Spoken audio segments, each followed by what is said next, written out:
আসসালামু আলাইকুম এভরিওয়ান, কেমন আছেন? আশা করি ভালো আছেন। আলহামদুলিল্লাহ আমিও ভালো আছি। আজ রান্না করব পাট শাক দিয়ে ডাল চচ্চড়ি। কিভাবে ডাল চচ্চড়িটা করব আপনাদেরকে দেখাচ্ছি, কিন্তু পেঁয়াজ কুচি করে নিয়েছি, কাঁচামরিচ কুচি করে নিয়েছি। কিভাবে রান্নাটা করতেছি আপনাদের সাথে শেয়ার করতেছি। বিসমিল্লাহির রহমানির রহিম। কড়াইটা গরম হয়েছে, তেলটা দিয়ে দিচ্ছি। আর ডাল চচ্চড়িতে একটু তেলটা বেশি করে দিতে হয়, পাট শাক দিয়ে রান্না করবো তো তার জন্য।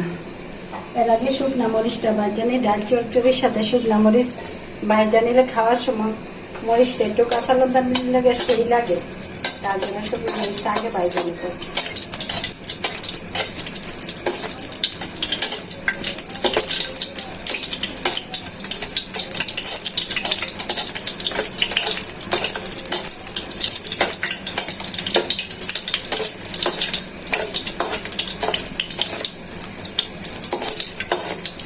মরিচটা ভালো করে ভাজা হয়ে গেছে, উঠিয়ে নিচ্ছি।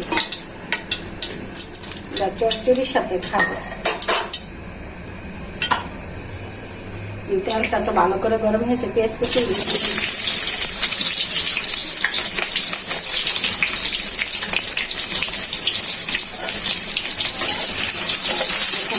ভালো করে ভাজা হয়ে যায়।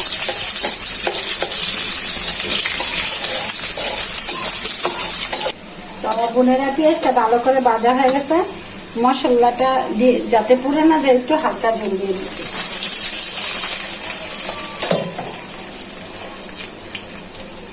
দিয়ে দিচ্ছি পরিমাণ মতন হলুদের গুঁড়া, দিয়ে দিচ্ছি পরিমাণ মতন জিরার গুঁড়া, দিয়ে দিচ্ছি পরিমাণ মতন ধনিয়ার গুঁড়া, দিয়ে দিচ্ছি পরিমাণ মতন লাল মরিচের গুঁড়া। এখানে দিয়ে দিচ্ছি পরিমাণ মতো রসুন বাটা। এখন ভালো করে মশলাটা কষিয়ে নিব। দিয়ে দিচ্ছি পরিমাণ মতো লবণ। এখন ভালো করে মশলাটা কষিয়ে নিব।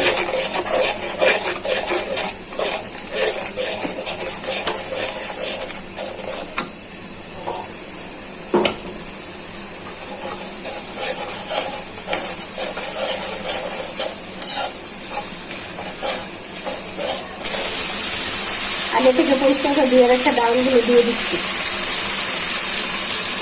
এটা ডাউল দিয়ে মিষ্টি পাট শাক দিয়ে চচ্চড়িটা করবো, খেতে অনেক স্বাদ।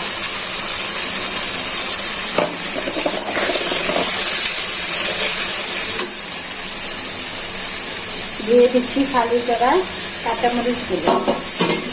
আর চচ্চড়ি একটু ঝাল ঝাল হলেই ভালো লাগে। রান্নার পর শুকনা মরিচ, ভাজা শুকনা মরিচটা খেয়ে দেখবেন অনেক টেস্ট। ডাউলটা কষানো হয়ে গেছে, এখন দিয়ে দিচ্ছি পাট শাকগুলো।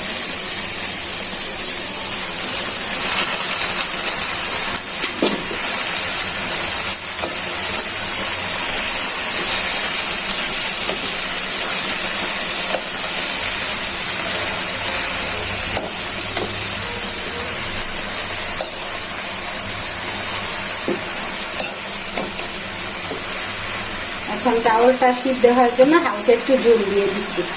পাট শাকটা এমনিতেই মিলে যাবে। তো বোনেরা, ডাউলটা এখন ভালো করে সিদ্ধ হয়ে যায়।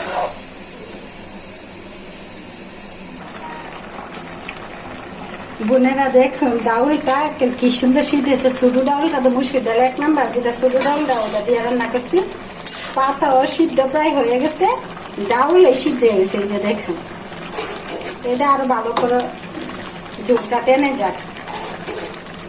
চচ্চড়ি রান্না করবো তো বোনেরা দেখুন, পাট শাক দিয়ে মসুর ডাল দিয়ে চচ্চড়িটা কি সুন্দর হয়েছে। মাশাআল্লাহ, দেখতে সুন্দর কালার। দেখে দেখে একটু